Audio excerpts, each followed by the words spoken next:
What's up guys, Dangerous Dan here, Coalcracker Bushcraft. I had just way too much fun making that opening. I mean, who doesn't just love big balls of fire shooting around? I mean, we're old and we're still playing with fire in the woods. It's great. So on the topic of fire, today I'm going to show you how to make the ultimate survival fire starter. It's not like a gimmicky kind of fire starter. It is a legit fire starter.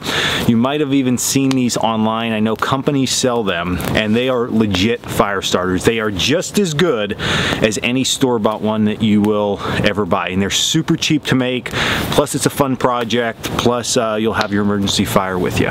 Now before we jump into it, emergency fire starters are extremely important to always have in your outdoor kit, okay? Even if you're going to play true bushcrafter and you can do all flint and steel all weekend or all week or whatever, always make sure that you have a way that you can start fire almost immediately. So I always say lighter, ferro rod, and some type of fire starter, and this has been my go-to fire starter. If you came to the school ever at our survival courses, you have used these also.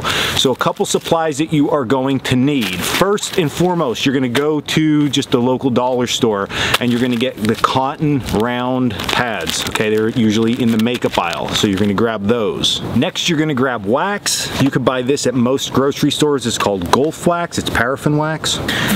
Next, you're going to go into grilling section and buy some lighter fluid. It is heading into spring, so this is all over the stores right now. You get yourself a bottle and you're going to be good to go. And any other supplies that you are going to need is something to melt your wax mixture in, which I just have an old tin can here. It can even be dirty like this one. It really doesn't matter. I like to use some aluminum foil for the drying method, and then you're also going to need a way to get your discs in and out of the fluid. I think a fork works best for that. Now these fire starters are super simple to make. It is literally just the cotton disc with equal parts lighter fluid and paraffin wax. That is it. Now we're out in the woods, so you don't have to bring a scale. As long as you get close to equal parts of this and this, you'll be fine. If you're a little bit off, it's not going to hurt anything. Now the process of getting to the point that the pads are saturated, okay, which I'm going to show you all this, is you're going to get your campfire started, then you're going to get your container, then you're going to grab your wax. This Gulf wax comes in like little bricks, so I'm literally just going to take a half a brick here. I'm going to cut it with my knife, throw it inside here, and put it on the fire to start to melt. Now paraffin wax, if it gets super hot, can catch on fire. If that happens, you just need to cover this with something. But if you put it off to the side and slowly melt it, generally that's not going to happen. And then once that's done, we're going to take it off the fire and we will add our lighter fluid, and then I'm going to show you how to progress from there. Like, it's super simple here. So my wax is now melted and I gave it some time just to sit out and for the container to cool. Now what we're going to do is we're going to take our lighter fluid and we're going to add equal parts. So you're going to just eyeball this as you go. Just like that. Literally, this is so simple. Now take your cotton round pads and you are literally just going to lay them in there and then take them out with your fork, let them drip liquid back into the solution. I'll show you a close up here, and then just lay them onto the aluminum foil. It's literally that easy.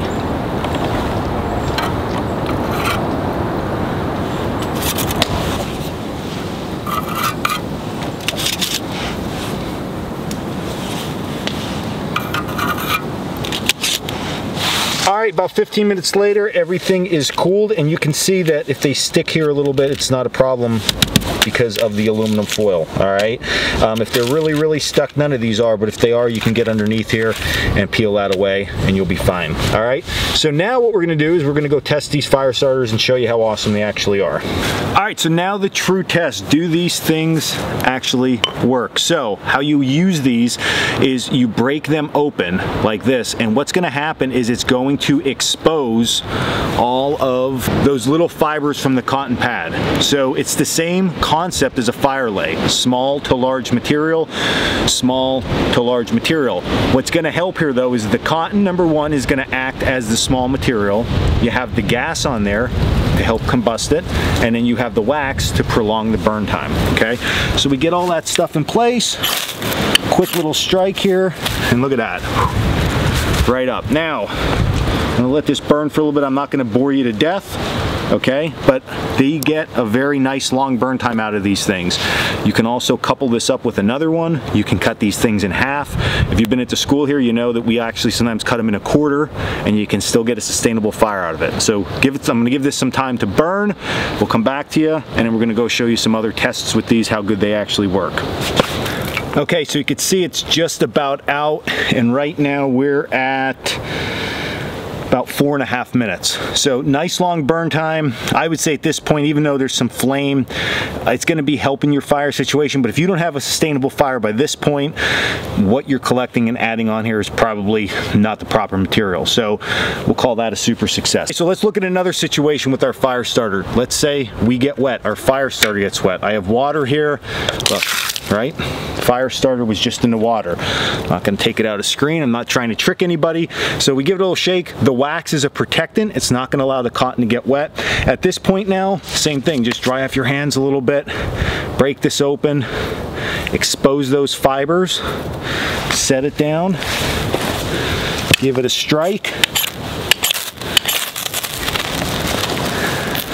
and that thing's burning. You're gonna hear it sizzling, you're gonna hear it crackling, but that's that little bit of moisture on the outside. The inside is protected and ready to go for when you need it. So literally that is the secret behind these disc fire starters that you see. That's all it really is, and it gets the job done every time. Now, a couple little odd and ends with this. When you make these, I recommend when you first get your mixture made up, make maybe 3 of these discs, let them cool, then check them. If they seem like they are very soft and they are not hard and stiff, okay, that means there's too much lighter fluid in the mixture. So you're gonna heat your mixture back up with a little bit more wax melted in, and that will take care of that.